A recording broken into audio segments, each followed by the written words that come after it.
In Abuja, two girls grew up less than 20 kilometers apart. Yet their lives could not have been more different. Amara lived in a cramped one-room apartment behind a row of mechanic workshops in Garki, Abuja. Her mother sold cooked food by the roadside. Her father washed cars and sometimes drove Kiki when luck came his way. Their house leaked when it rained. Power rarely stayed. Amara woke up before sunrise every day. Helped her mother cook. Cleaned plates. Walked long distances to school. Studied under torchlight. Despite her father despising her, her mother had nothing but gave her respect, discipline, and prayers. On the other side of Abuja was Lara. She lived in a duplex in Maitama. Security guards. Housemates. Private drivers. Her parents were influential, business and political connections. Lara never washed a plate. Never took public transport. Never waited. From childhood, she was taught, "You are better than others." And she believed it. Both girls got admission into the same prestigious university in Abuja. The university gates opened before sunrise, but by 7 a.m., the campus was already alive, luxury cars, loud laughter, perfume in the air, and confidence dripping from students who had never been told no. Amara arrived alone. She stood at the gate clutching her admission file, her scholarship letter folded neatly inside. Her shoes were clean but old. Her clothes simple, ironed carefully by her mother the night before. She paused, took a breath, and whispered to herself, "This is my chance." A black SUV pulled up behind her. The door opened. Lara stepped out. Designer bag. Perfect hair. Phone pressed to her ear. Two girls rushed to her side like loyal guards. "Lara, this place is already boring," one of them laughed. Lara smiled arrogantly and scanned the crowd. Her eyes landed on Amara. She frowned. Not because Amara was loud, but because she didn't look impressed. Inside the registration hall, students formed long lines. Amara joined quietly. Minutes later, Lara walked in, straight to the front. "Move," Lara said casually, pushing past people. When she reached Amara, she stopped. She looked Amara up and down. "Are you lost?" Lara asked loudly. "This is a university, not a job center." Laughter erupted. Amara tightened her grip on her file but said nothing. "Scholarship, right?" Lara added. "Don't worry. We'll try not to step on you." Amara remained silent. That silence annoyed Lara. Their first lecture was Introduction to Social Sciences.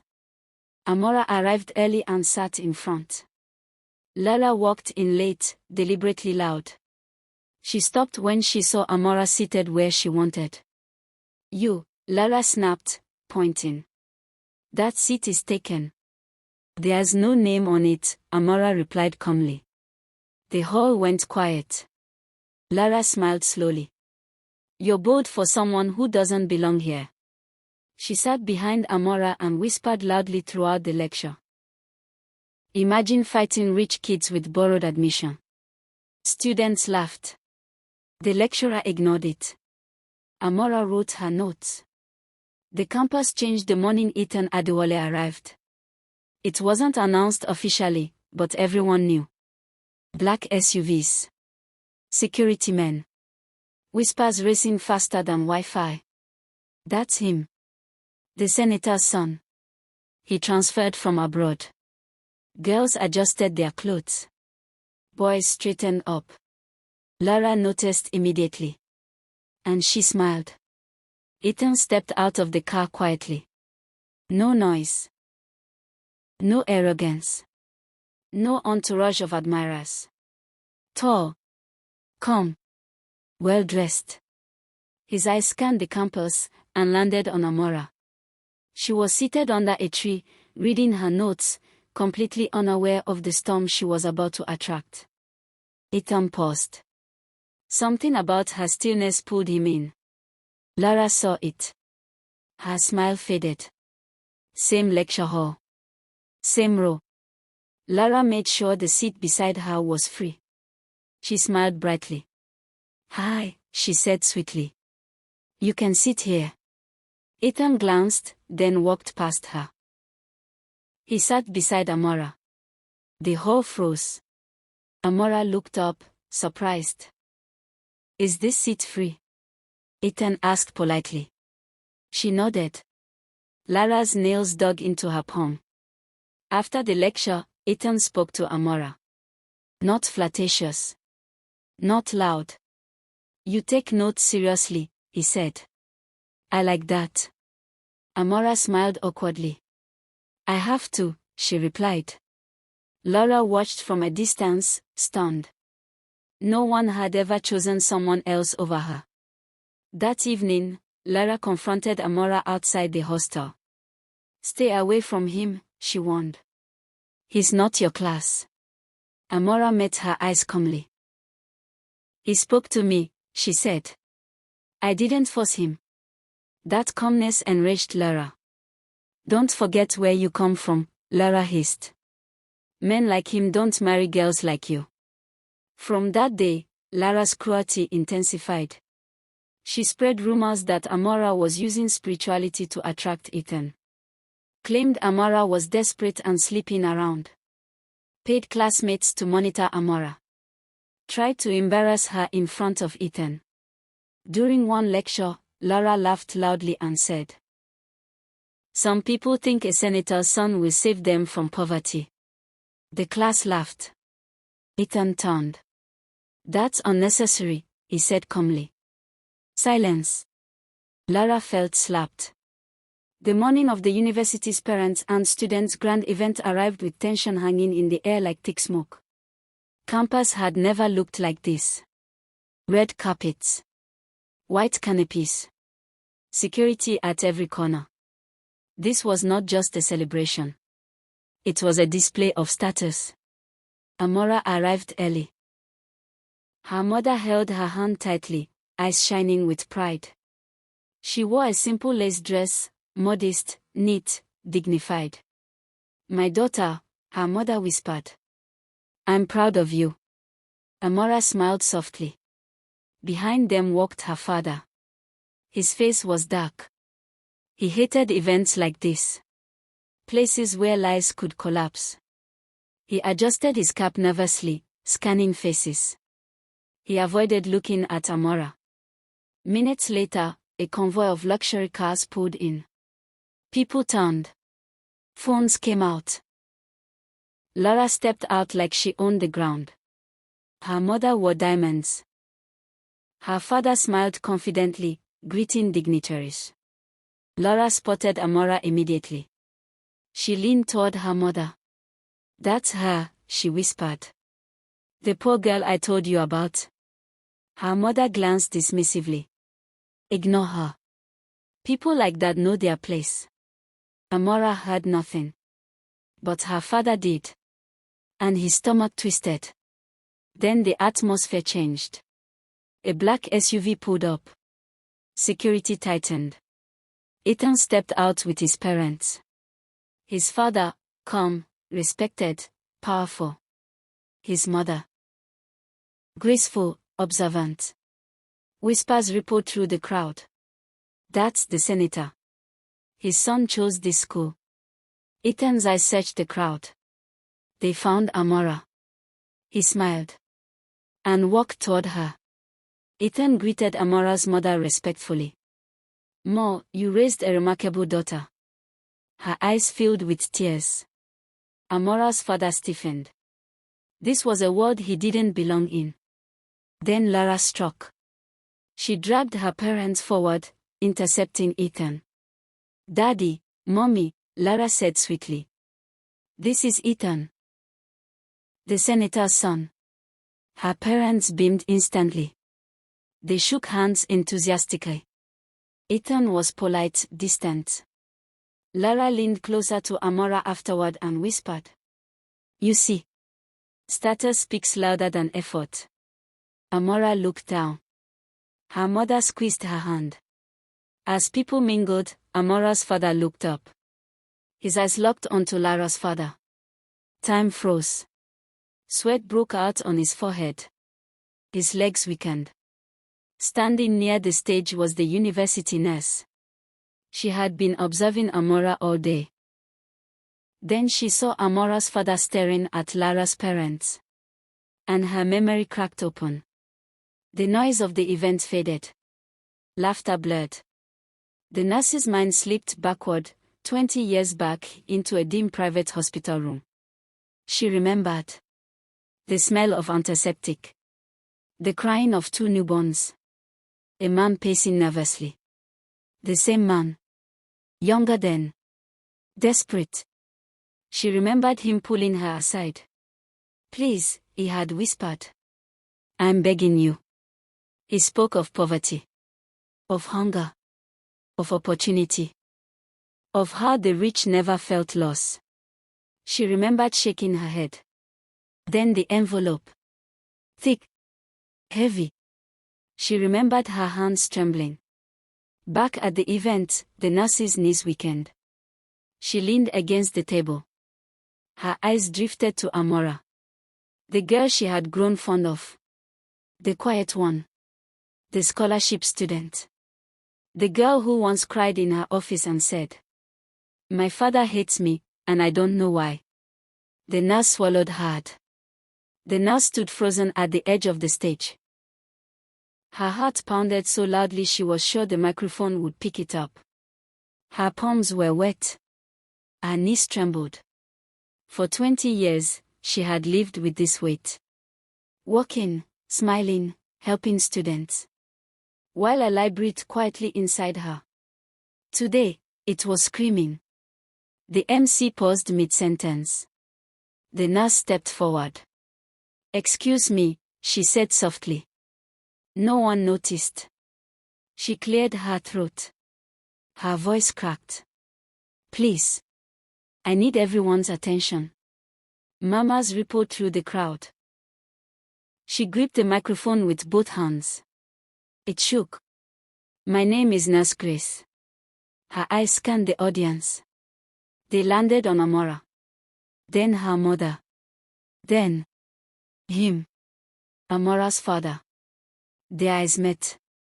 The man stiffened. His breath caught. The nurse. Here. Now. His heart dropped into his stomach. He felt the ground tilt. His fingers dug into his trousers as memories he had buried clawed their way out. Not here. Not today. His legs weakened. The nurse swallowed hard. 20 years ago.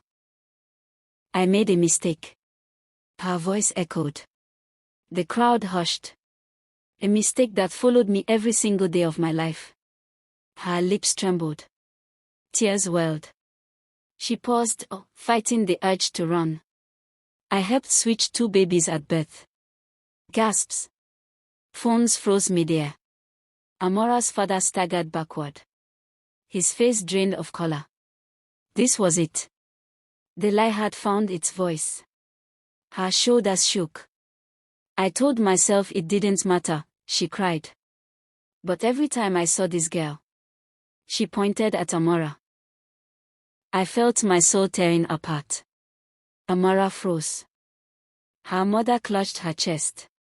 Whispers exploded. What is she saying? Is this real? The nurse raised her voice through tears. Today. I choose truth. Amara's father collapsed into a chair. His hands covered his face. Fear finally crushed him. The nurse inhaled deeply, forcing air into lungs that felt too small for the moment. Her hands still trembled around the microphone. She said slowly. I worked as a maternity nurse in a private hospital here in Abuja. The crowd quieted. Even the wind seemed to pause. 2 women went into labor the same night. She paused. Her eyes scanned the audience. They delivered 2 baby girls. Lara's parents were no longer listening to her words. They were staring. At Amara's father. Lara's mother's eyes narrowed first. Not in anger. In confusion. Her fingers tightened slowly around her purse.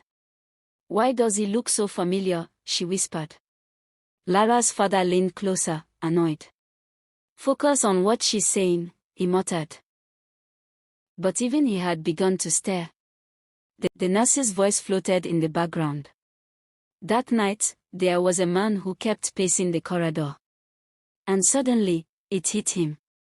Hard. Lara's father's chest tightened. That's him, he said under his breath. Lara's mother froze. Who? Our driver, he replied slowly. The one I fired after you gave birth. Her breath caught sharply. She looked again, really looked this time. The shape of his nose. The scar near his eyebrow. The way he avoided eye contact. Oh my God, she whispered. It's him. Lara, standing between them, followed their gaze. What are you two staring at? She snapped. Neither parent answered. They couldn't. Because the nurse's next words were already pressing against their memories like a blade. The nurse said. The man who begged me. Worked for the rich family. Lara's mother gasped. Her knees weakened. She grabbed her husband's arm. She's talking about us, she whispered. Lara's father felt sweat break out across his back. His eyes never left Amara's father. That man drove us for 3 years, he said hoarsely. He knew everything about our lives. Lara felt something dark crawl up her spine. Stop, she said. You're scaring me. Lara's mother shook her head repeatedly. No, no, no. This cannot be happening. Her gaze shifted, slowly, to Amara. The poor girl. The scholarship student. The one Lara despised. The one who looked strangely familiar. Her heart sank. Lara turned sharply. What is she talking about? She demanded. Answer me. Her father couldn't look at her. The nurse lifted her shaking hand and pointed, not accusingly, but gently. That man, she said, was the driver. The crowd followed her finger. Amara's father. Still seated. Still broken. Still silent. He rose slowly, legs trembling. I never wanted this day to come, he sobbed. I only wanted my child to live. His words shattered what little doubt remained. The nurse swallowed. The baby switched into poverty, was born to the wealthy family. Lara screamed. Stop, she cried. Stop this. But the nurse continued. And the baby raised in wealth, was born to him. She turned to Amara. Amara. The name echoed. Amara felt her chest tighten. Her ears rang. That's not true, she whispered. Her mother clutched her hand. You are my daughter, she cried. No one can take you from me. Amara's legs gave way. Lara fell to her knees. Then who am I? She screamed. Who am I? Her parents ran to her. But for the first time in her life, they had no answers. I kept the records, the nurse said. I kept the truth. She bowed her head. And today, I return it. The event dissolved into chaos. Parents cried. Students whispered. Phones recorded everything. The senator's son, Ethan, stood frozen, his eyes never leaving Amara. DNA tests confirmed the truth days later. The families gathered again. Tears replaced anger. Amara returned to her biological parents. But she knelt before the woman who raised her. You didn't give birth to me, she said. But you gave me love. They cried together. Lara refused to move. She clung to her mother's dress like a frightened child, her perfectly manicured nails digging into expensive fabric. I'm not going anywhere, she screamed. This is my home.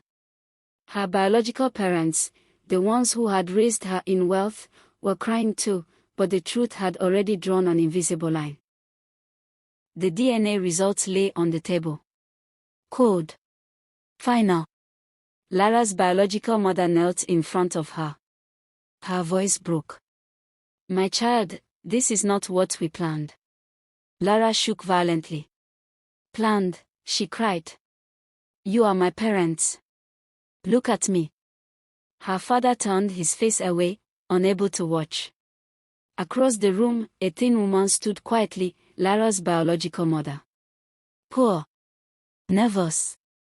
Hands trembling. She looked at Lara with fear and longing.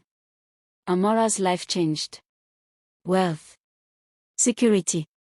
Opportunity. But she remained gentle. She supported the mother who raised her.